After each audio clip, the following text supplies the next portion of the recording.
Assalamualaikum warahmatullahi wabarakatuh. Selamat pagi, salam sejahtera bagi kita semua. Perkenalkan, saya Bidan Hindun Rahim, Sarjana Terapan Kebidanan, Magister Kebidanan, dosen tetap program studi S1 Kebidanan Fakultas Ilmu Kesehatan Universitas Muhammadiyah Manado. Saat ini saya dalam proses mengikuti sertifikasi dosen gelombang 1 yang diselenggarakan oleh Kemendikti-Saintek tahun 2025.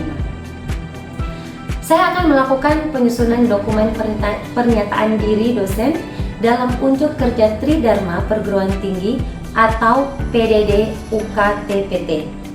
Pada kesempatan kali ini saya akan memaparkan salah satu mata kuliah yang saya ampu, yaitu Asuhan Kebidanan Keluarga Berencana dan Pelayanan Kontrasepsi. Saya mengajar mata kuliah ASKEP KB dan Pelayanan Kontrasepsi pada semester genap tahun ajaran 2024-2025 dengan bobot 3 SKS, dan mata kuliah ini merupakan mata kuliah wajib program studi dengan kode BIT 19520. Adapun deskripsi mata kuliah Asuhan Kebidanan KB dan Pelayanan Kontrasepsi yaitu membahas tentang teori dan studi kasus dalam perspektif KB dan kontrasepsi, metode kontrasepsi, dan pelayanan kontrasepsi, di mana mahasiswa juga mempelajari tentang bagaimana melakukan upaya promotif dan preventif konseling KB dan kriteria kelayakan penggunaan metode kontrasepsi. Perkuliahan ASKEP KB dan Pelayanan Kontrasepsi dilaksanakan dengan pendekatan blended learning, yaitu perpaduan antara pembelajaran luring dan juga daring melalui Zoom meeting dan platform Atlet Universitas Muhammadiyah Manado, yaitu uniman.siakatklut.com. Mahasiswa dapat mengakses materi perkuliahan, mengunduh RPS, serta mengunggah tugas secara online, sementara diskusi interaktif, studi kasus, dan presentasi dilaksanakan secara langsung di kelas. Metode pembelajaran yang saya terapkan bersifat aktif, partisipatif, dan berbasis pada pengalaman. Di antaranya adalah ceramah aktif, problem based learning dengan melibatkan keaktifan mahasiswa untuk selalu berpikir kritis dan terampil dalam menyelesaikan suatu permasalahan. Yang ketiga, skill lab, di mana mahasiswa mengasah kemampuan keterampilan, pengetahuan, dan efektif sikap dengan menggunakan sarana laboratorium. Untuk capaian pembelajaran mata kuliah yang diterapkan antara lain CPMK 1 memahami konsep dasar kependudukan dan KB, CPMK 2 memahami macam jenis kontrasepsi dan mekanisme kerja kontrasepsi hormonal dan non-hormonal, CPMK 3 memahami teknik konseling dalam ber-KB, CPMK 4 mampu memberikan pelayanan dalam berkontrasepsi, CPMK 5 mampu melakukan pelaporan dan dokumentasi dalam ber-KB.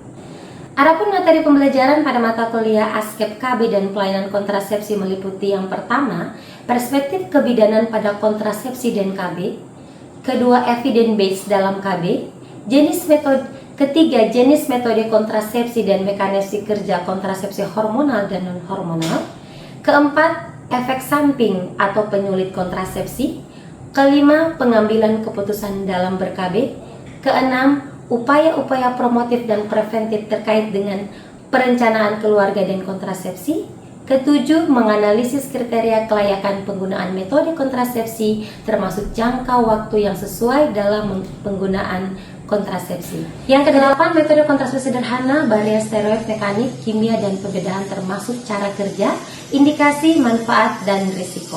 Yang kesembilan, konseling kontrasepsi dengan metode sederhana, alami, modern, dan kontrasepsi darurat. Yang ke-10, memberikan pelayanan kontrasepsi dengan metode sederhana, alami, modern, dan kontrasepsi darurat.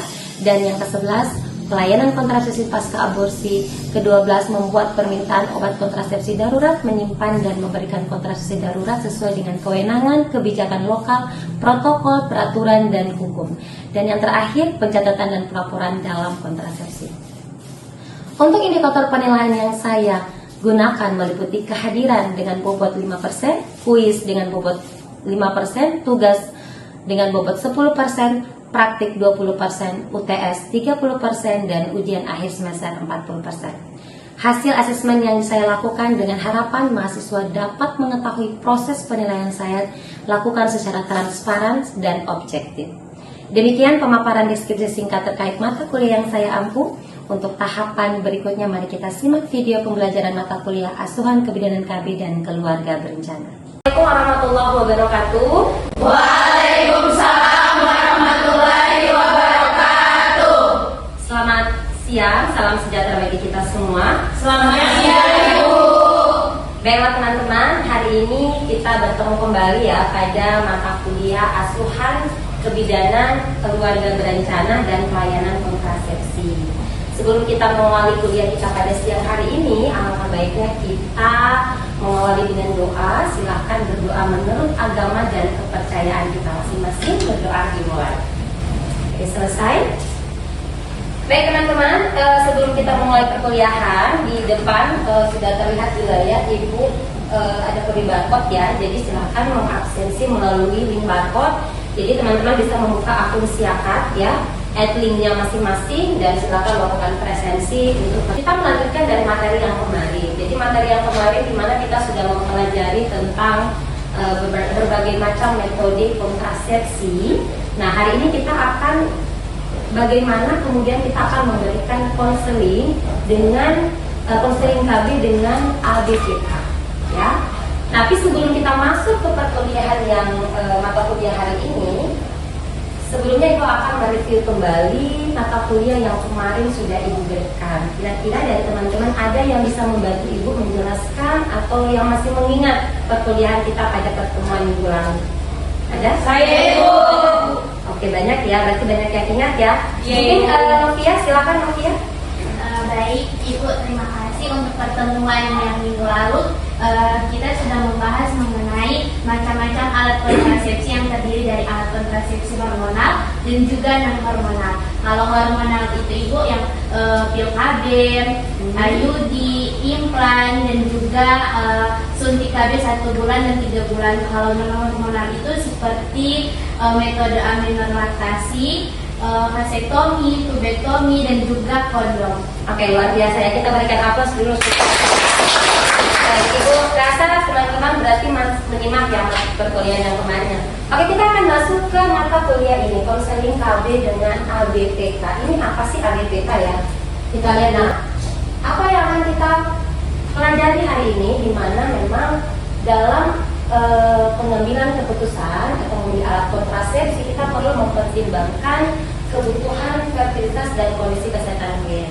Jadi kita menggunakan alat bantu ini, setiap sektor yang datang kepada kita itu kita perlu mengkaji bisa nggak mereka itu menggunakan kontrasepsi yang mereka pilih. Kita sebagai penyedia layanan itu harus membantu dalam mengambil keputusan. Yang kedua, konseling ini akan membantu klien memahami karakteristik berbagai metode kontrasepsi dan mampu memilih jenis kontrasepsi yang sesuai dengan kebutuhan dan kondisi kesehatan mereka. Ketiga, konseling perlu juga membantu klien mencegah kehamilan resiko, termasuk kehamilan yang tidak diinginkan dan kehamilan 4T. 4T itu terlalu muda, terlalu tua, terlalu dekat, dan terlalu banyak. Nah, 4T ini sangat mempengaruhi ya bagi wanita, bagi perempuan ketika misalnya kehamilan itu tidak direncanakan, karena berbagai macam komplikasi pasti akan muncul ya. Kemudian bagaimana peran dan kemampuan penyedia layanan, baik itu dokter ataupun kita sebagai bidan ya nantinya, dalam memberikan konseling yang baik sangat penting dalam proses pemilihan dan keberhasilan program KB. Oke, kita akan lihat apa sih itu pengenalan ABPK ya. Jadi ABPK ini adalah alat bantu kerja interaktif ya, bagi penyedia layanan dalam membantu klien atau pasangan suami istri dalam hal ini memilih dan memakai metode KB yang paling sesuai dengan kebutuhan dan kesehatan klien ya, memberikan informasi yang diperlukan dalam pelayanan KB yang berkualitas serta menawarkan saran atau panduan cara membangun komunikasi dan konseling secara aktif ya. Nah, ada beberapa prinsip dalam menggunakan ABPK. Ya, yang pertama, klien ini yang bertanggung jawab dalam mengambil keputusan. Walaupun ada alat bantu dalam pengambilan keputusan, tetapi yang pengambil keputusan itu adalah klien ya, bukan kita ya.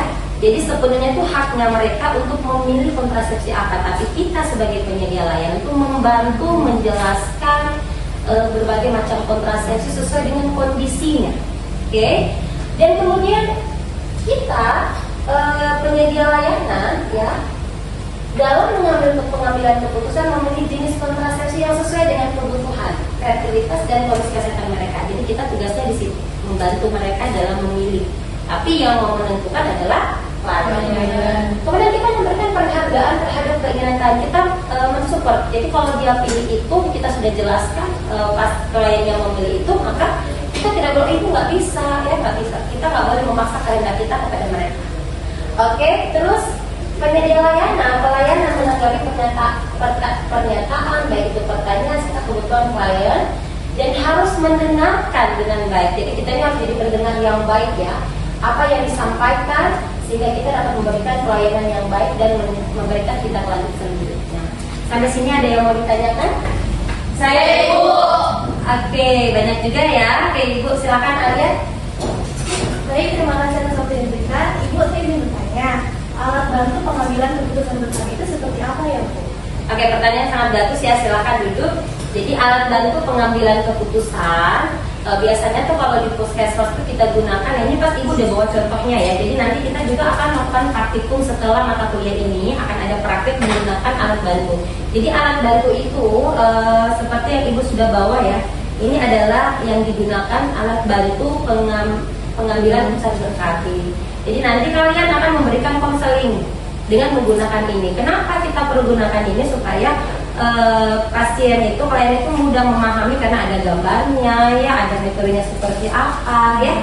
Itu jadi pertanyaan Alia itu yang ditanyakan seperti apa Ibu yang digunakan? Ini yang biasanya digunakan. Ini adalah alat bantu lembar tilik yang biasanya kita gunakan di puskesmas dalam memberikan konseling kepada calon akseptor ya yang datang. Oke, kita lanjutkan boleh ya? Boleh Ibu.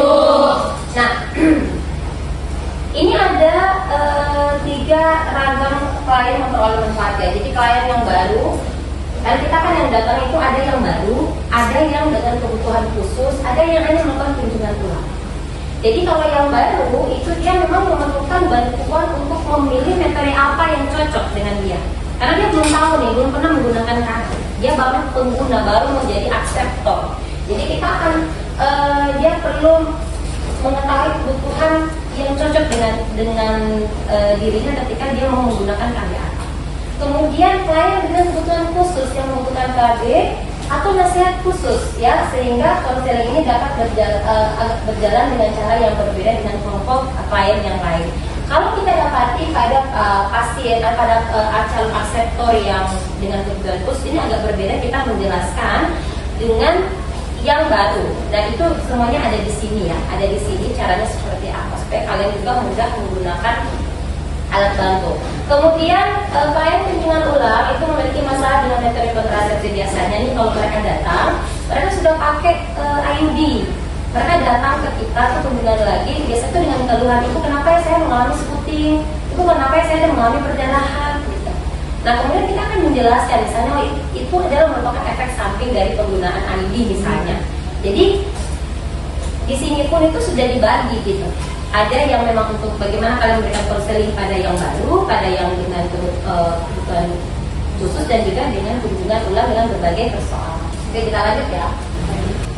Pelaksanaan konseling KB dengan ABPK ini merupakan alat penunjang dalam memberikan konseling KB ya, bertujuan untuk mendorong klien yang terlibat dalam pengambilan keputusan, membantu penyedia layanan untuk memberikan informasi KB yang berkualitas dan mengoptimalkan interaksi yang positif antara penyedia layanan dengan klien ya.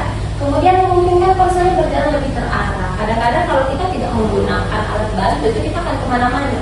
Tapi kalau kita menggunakan alat bantu seperti ini, kita lebih terarah, terfokus, kita menjelaskan apa. Baik itu yang mau kunjungan baru, mau kunjungan ulang, ataupun dengan metode dengan kebutuhan khusus, kita sudah tahu yang mana yang akan kita jelaskan. Biar itu komunikasi kita itu terarah. tidak kemana-mana. Kemudian mengingat kalau misalnya berjalan lebih baik, klien adalah pengambil keputusannya, harus perlu kita ingat ya bahwa klien tetap yang menjadi pengambil keputusan, bukan kita. Walaupun kita menggunakan alat bantu pengambil keputusan, tetapi yang mengambil keputusan adalah semuanya hak klien, bukan hak kita. Kemudian penyedia layanan membantu klien dalam menimbang berbagai informasi mengenai KB, kemudian menghargai apa yang menjadi keinginannya ya.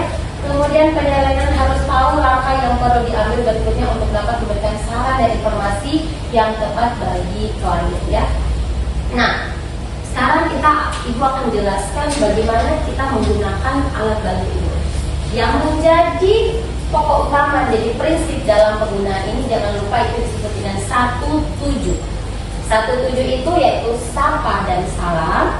Jadi kita memberikan salam, menyapa, tanyakan, uraikan, bantu, jelaskan, dan kunjungan ulang ya.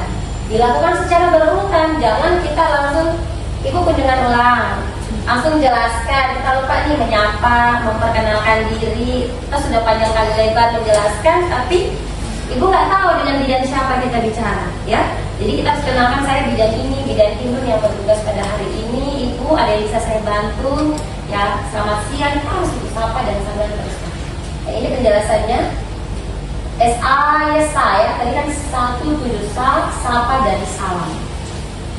Ini harus dimulai dengan menyapa dan mengucapkan salam terhadap klien secara terbuka dan sopan. Jangan lupa untuk menanyakan secara eksklusif mengenai kerahasiaan data klien yang terjadi dalam proses konsultasi. Jadi kita akan melakukan anamnesa dan kemudian kita tanyakan apa menjadi kebutuhannya. Sapaan klien terkait dengan pertanyaan mengenai informasi keadaan klien seperti kondisi kesehatannya, kita tanyakan Ibu bagaimana kondisinya, apakah ada riwayat penyakit dan lain-lain. Ini bersifatnya anamnes juga ya. Kemudian kita menanyakan ya, kita kenali kebutuhan klien dengan bertanya ya untuk menyesuaikan beberapa hal, yaitu kondisi kesehatan saat ini, apakah sudah memiliki pengalaman ber-KB sebelumnya, atau kita tanyakan juga apakah Ibu mengetahui tentang KB ya, walaupun dia belum menggunakan tapi sudah pernah nggak mendengar terkait dengan beberapa macam kontrasepsi, dan bagaimana rencana dalam memiliki anak, kesehatan reproduksinya, pemahaman mengenai HIV dan infeksi seksual, serta sikap asal mengenai rencana ber-KB. Jadi suaminya pun harus dilibatkan. Ibu ini suaminya tahu tidak Ibu mau menggunakan KB. Jangan sampai Ibu datang suaminya nggak tahu, itu menjadi masalah ya. Jadi harus tanyakan, pasangan itu harus dilepaskan dalam pengambilan keputusan juga. Dan kemudian uraikan ya, dalam proses ini kita sebagai bidan ya telah memiliki 1 atau 2 metode KB yang dapat ditawarkan kepada kalian. Tadi kan teman-teman misalnya pas datang kita sudah anamnesa ya, kita sudah tanyakan keluhannya, kita sudah punya nih apa yang akan kita kasih, metode apa yang cocok nih buat si Ibu. Karena begini, kalau misalnya dia bilang klien bilang dia punya riwayat riwayat keluarga dengan kanker payudara.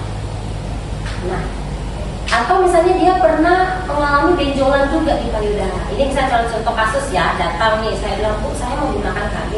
Tapi ternyata kita tanyakan dia punya riwayat keluarga kanker payudara, dia punya riwayat pernah ada benjolan. Nah, tentu kita nggak akan menganjurkan KB apa? Hormonal. Ya, karena hormonal pada beberapa kasus ya, Ibu juga pernah melakukan penelitian, ternyata penggunaan kontrasepsi hormonal dengan jangka waktu yang lama ini bisa memperburuk atau bisa juga mencetus merupakan faktor risiko terjadinya kanker payudara. Jadi jangan sampai kita salah nih merekomendasikan. Jadi kalau misalnya dia pilih itu, Ibu mohon maaf karena Ibu punya riwayat penyakit di payudara, punya riwayat dengan kanker payudara, maka sebaiknya kita gunakan metode yang lain. Kalau mau menggunakan metode KB ini, maka itu perlu tidak boleh dalam waktu jangka yang lama. Ya, karena beberapa penelitian menyebutkan ya bahwa penggunaan kontrasepsi dengan jangka waktu lebih dari 5 tahun yang hormonal merupakan salah satu faktor risiko terjadinya kanker payudara. Oke. Kemudian kita bantu ya dalam proses ini, penjelasan bantu kalian untuk membuat keputusan dengan mempertimbangkan kondisi medis ya, tadi ya Ibu bilang karakteristik klien, efektivitas, efek samping, dan durasi penggunaan metode KB. Ya, oleh karena itu penyedia layanan perlu memastikan bahwa klien telah memiliki pengetahuan yang cukup mengenai metode KB yang menjadi pilihan. Kita pastikan. kita menjelaskan setelah dia memutuskan alat kontrasepsi yang dia mau pakai apa, kita akan jelaskan alat kontrasepsi yang akan digunakan, mengenai cara menggunakannya. Digunakan misalnya kalau pakai dia memilih IUD, berarti kita jelaskan bahwa ibu nanti IUD ini akan dipakai dipasang di dalam rahim ya. Kalau dia bilang pakai implan maka akan dipasang di bawah kulit gitu ya. Kemudian kita memahami cara penggunaannya, efek sampingnya kita jelaskan semua supaya ketika dia mengalami efek samping, ketika dia pulang mengalami efek samping, dia tahu bahwa ini merupakan efek samping daripada KB. Kalau kita nggak jelaskan pulang terjadi efek samping, mereka bingung. Ini kenapa ya saya pakai KB? Nah, akhirnya tersebar lah mitos bahwa karena kalau pakai KB ini akan terjadi seperti ini. Padahal itu sudah merupakan efek samping daripada KB. Sehingga kalau misalnya terjadi itu, kita akan anjurkan ibu untuk melakukan kunjungan pulang. Jadi kalau misalnya terjadi beberapa persoalan, beberapa masalah dari penggunaan kontrasepsi yang digunakan, maka kita minta ibu untuk kunjungan pulang ya. Ini adalah gambaran pasien berdasarkan kriteria ya. Ini coba kita lihat di sini. Ini ibu sudah siapkan. Jadi yang tertera di PowerPoint-nya ibu itu sama dengan ini. Kalau dilihat ya, jadi ada klien yang kembali tanpa masalah. Kalian bisa lihat di sini ada ini klien, misalnya ini memilih metode ya, kalian baru. Terus ini ada klien kebutuhan khusus penjual. Jadi ini ada gambar diagramnya. Kalian bisa tahu mau kemana nih misalnya. Kalau dia datang dengan metode baru, kita akan tanyakan ada gambaran nggak? Ibu sudah punya gambaran nggak mau menggunakan KB apa gitu ya? Nah, ini tadi ya, selamat datang di sini sudah dijelaskan yang sudah ada di situ. Yang dijelaskan tadi ada semuanya di alat bantu ini. Apa yang bisa dibantu ya? Semuanya sudah ada di alat bantu pengambilan keputusan ini biasa digunakan. Oke, kemudian kalau misalnya klien yang kembali tanpa masalah, maka melakukan pemeriksaan rutin sebagai bentuk follow up. Jadi kita follow up, kita periksa kondisi klien dengan pemakaian metode KB yang telah dia pilih sebelumnya. Kemudian kita memeriksa dampak dari pemakaian metode yang dipilih terhadap dari klien dan hubungannya dengan pasangan bagaimana. Kadang-kadang ada misalnya contoh kasus nih, pasangan yang menggunakan metode IUD ya, itu kadang-kadang suaminya akan mengeluh. Karena kan ada benang ya. Nah, ketidaknyamanan yang dirasakan pasangannya. Nah, kemudian itu kadang-kadang menjadi masalah yang harus perlu kita juga jelaskan. Gitu. Kemudian klien yang kembali dengan masalah. Maka apa yang kita lakukan? Kita periksa terhadap dampak dari pemakaian metode yang dipilih terhadap diri klien dan hubungannya dengan pasangan. Kemudian kita mengidentifikasi masalah yang dihadapi oleh klien dengan tujuan membantu mengatasi masalah tersebut ya. Kalau pada klien baru yang telah memiliki pilihan metode, itu kan ada dijelaskan ya, sudah punya pilihan tidak gitu. Maka apa yang kita lakukan? Kita diskusikan metode pilihan klien untuk memastikan pemahamannya terhadap metode tersebut. Misalnya dia sampaikan bahwa saya mau pakai KB 3 bulan. Ditanyakan ibu KB 3 bulan itu ibu sudah tahu tidak KB suntik 3 bulan misalnya jadi. Kalian gali lagi, jangan sampai pemahaman yang terkait dengan KB suntik 3 bulan itu tidak sesuai dengan apa yang sebenarnya gitu. Jadi kita perlu luruskan ya, dijelaskan di situ. Periksa kembali keputusan klien, apakah keputusan ini telah didiskusikan dengan pasangan atau anak contoh kasus. Ibu saya pakai IUD kan lama ya, 10 tahun kan biasanya. Ternyata suaminya nggak tahu dia pakai habis IUD yang dengan jangka panjang. Nah itu kita perlu tanyakan, ibu suaminya sudah izinkan tidak menggunakan KB IUD gitu ya. Kita tanyakan lagi. Nah kalau misalnya suami nggak tahu, kita harus minta suaminya tahu dulu nih dia menggunakan KB IUD. Kemudian sebentar lewat ya.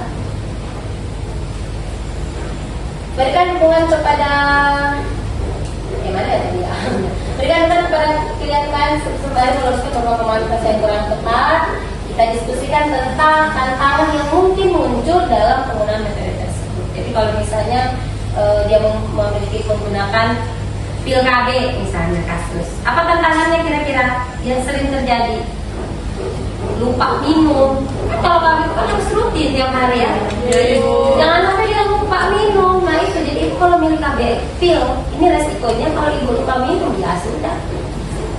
Nanti, nah bagaimana kemudian kalau dia lupa minum, kita jelaskan mungkin ada bisa minum 2 pil setelah itu atau seperti apa ya. Jadi itu tantangan yang kita harus jelaskan.